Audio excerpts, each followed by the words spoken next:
Hi everyone, Mike with Crane Realty, and today's topic I want to talk with you regarding three different values when it comes to a real estate property.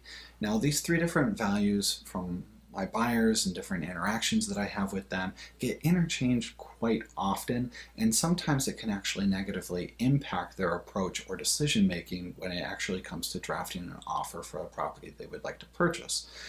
These three different values that I'm referring to would be the tax assessed value or the assessed value, the fair market value, what somebody's willing to pay for a property, and the appraised value. Essentially, having a bank appraiser go out, they're looking out for the best interest of the bank. So these three different values are not created equal. Usually they're going to be in tiers of low, medium, and high in the order that I just gave, with the assessed value being the lowest, the fair market value being in the middle, and usually, not 100% of the time, but usually the appraised value is going to be at or slightly above the fair market value or that purchase price. So going back to the lowest number, the assessed value, the tax assessed value is essentially, it's a value that's designated by the government on that particular property that that homeowner would get taxed on. There's a couple different ways that the tax assessor goes about putting this number together. Usually when a property is just bought and sold, that will become the new assessed value. However, if the property happens to, be lived in for 1 or 2 decades, let's say, there could be a period of time where the homeowner might be making improvements, and what they should be doing is also pulling permits to reflect those renovations that they're doing. If they're not doing that, then the tax assessor doesn't actually know. So the value of the home can be done through contractors or what have you and be done correctly, but maybe the town just doesn't know about that improvement. So when that actually happens, you can see a disparity between those two values of when eventually that property is put onto the market and when the tax assessor has been keeping that number kind of flatlining based off of the little information that they have of it. They're not going into the property unless invited to actually evaluate the property. Okay.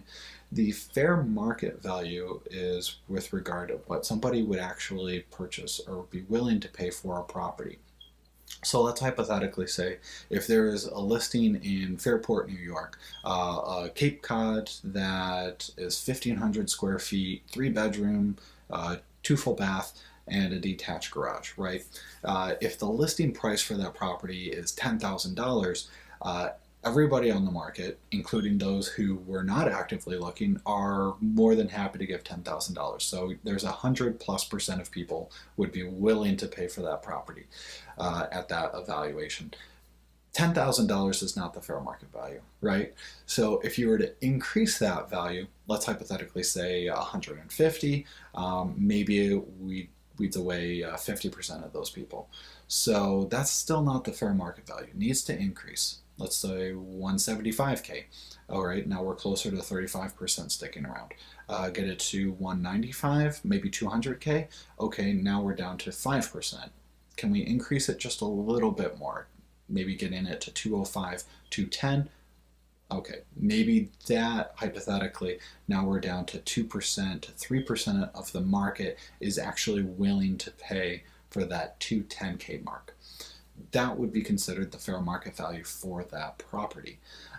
You can see that that's important to actually have comps, be familiar with the area, work with a realtor that's familiar with the area, that they can provide those assessments and give that information to the buyer so they can make the correct evaluation and decision when it comes to putting an offer together, versus looking at what the assessed value is and saying, well, back in '04 when this property last sold, its assessed value was 174.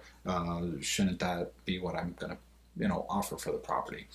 Your offer most likely will not be considered and pushed aside for somebody else who would be willing to pay more for that property.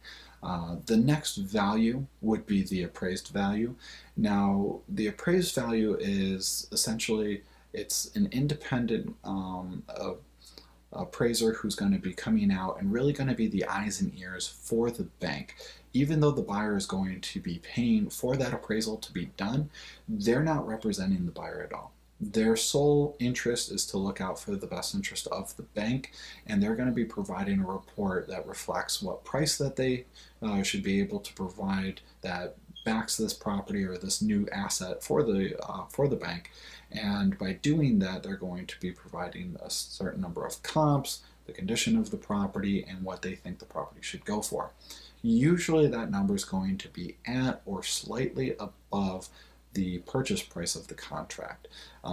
Sometimes, once in a while, it's not, and then that's, perhaps that's an effort to try to keep things in line with the market versus hyperinflating it.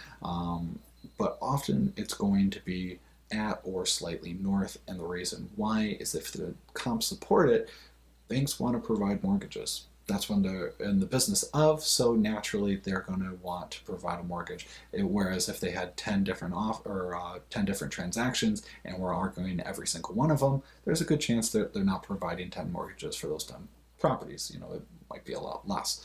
So in general, it's going to be a touch higher. So now you have a good understanding of those three different terms, the assessed value being the lowest, fair market value, what you as the buyer would be willing to pay for a property, and then the appraised value, again, being at or slightly north of your purchase price.